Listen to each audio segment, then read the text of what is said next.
માનગઢની ધરતીની વાત કરું, માનગઢમાં પણ ગુરુ ગોવિંદજીની આગેવાનીમાં 1913માં 1507 લોકોએ અંગ્રેજોની સામે લડતા લડતા શહીદી વહોરી. એ જ પ્રકારે પંચમહાલની ધરતી પર રૂપસિંહ નાયક, ભાગોરા નાયક કેવા આપણા પૂર્વજોએ ત્યાં પણ અંગ્રેજોની ગુલામી નહીં સ્વીકારી, એમની સામેની લડતો લડી. એ પ્રકારના તો અનેક ઇતિહાસો છે.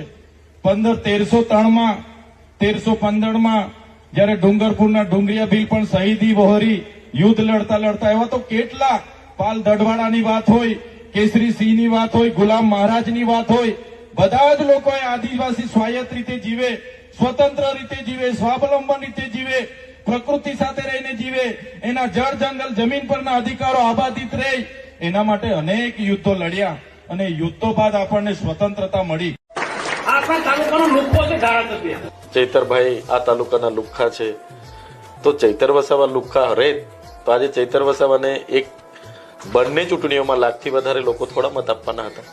એ પણ મારી સામે જ ઉમેદવારી એમણે કરી હતી. એટલે હવે જે ડર એમનામાં બોખલાહટ છે, તો બોખલાહટ આ બતાવે છે એમની કઈ ભાષા, કયા શબ્દો એ બોખલાઈ ગયા છે. અબોબો એટલે કોણ? હું નાની મોટી બધી સભામાં કહેવાનું બંધ કરી દે છે. અબોબો એ આદિવાસીની ઓળખાણ છે. આદિવાસી સિવાય બીજો કોઈ અબોબો કરી શકતો નથી અને એનાથી જોમ જુસ્સો આદિવાસી પોતાની અંદર લાવી શકે છે અને વિરોધ પણ દર્શાવી શકે છે. આજે અમે અબોબો એટલે સરકારની નીતિઓ સામે અમે વિરોધ દર્શાવીએ છીએ. એટલે હવે અમે અબોબો કરીને હજુ લોકોને એક કરવાનું કામ કરીશું, સંસ્કૃતિ બચાવવાનું કામ કરીશું અને સરકાર સામે વધુ તાકાતથી એમના નીતિઓનો વિરોધ કરવા માટે અમારા અબોબો હજુ પણ ચાલુ રહેશે. 2-3 જગ્યાએ બંગલા થઈ ગયા, પણ આપણા બાળકો માટે આંગણવાડી થઈ નથી. આપણા બાળકો ભણવા માંગે છે, એમના સાંસદના પંપ થઈ ગયા. બહારથી આવેલા મંત્રીએ તો જ્વેલર્સમાં પાર્ટનરશિપ લઈ લીધી, સાપુતારામાં હોટલો ખોલી દીધી, બોમ્બેમાં હોટલો ખોલી દીધી, પણ આપણા બાળકો માટે નિશાળનો ઓરડો બન્યો નથી. ત્યારે આદિવાસી બજેટમાંથી કરોડો રૂપિયા કમાઈને બેઠેલા, કરોડો રૂપિયા ખાઈને બેઠેલા, તાજા માજા થયેલા નેતાઓ अंदर नहीं बुला लो, जो भी HR बेचार जो होगा. तुम आप रिटायर हो? नहीं, आप तो बोल रहे थे मेरे अंडर में नहीं है, मेरे पास वो यहाँ देखो भाई, અહીંયા નિરાકરણ આવું જોઈએ. હા, અંદર બેસીને ફલાણું ઢીકણું. અમે તમારી જેવી એસી ચેમ્બરમાં બેહવા નથી આવ્યા. 2 દિવસથી આ લોકોને મોકલું છું, તમને ભાન નથી પડતી? અરે મારે જવાનું છે અહીંયા પાછું, તો પછી અમારા માણસો આવે એટલે બે નિરાકરણ લાવી દેવાનું હોય ભાઈ તમારે. હા લાવો આ ભાઈ, આનું નિરાકરણ તમે ફટાફટ લાવો. અમારે આવવાનું બધું કામ ધંધા છોડીને.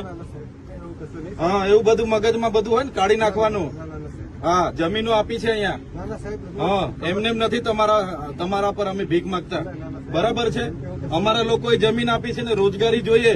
પરમેનન્ટ કરો તમે, બરાબર છે? બહારના આવે છે, વરસ નથી થતું, પરમેનન્ટ કરી નાખો. અમારા લેન્ડ લુઝરો છે, કેમ એમને કરતા નથી? એવું બીજું બધું બંધ કરી દેજો. હા, પોલીસના ભરોસે આ બધું તમે. હા,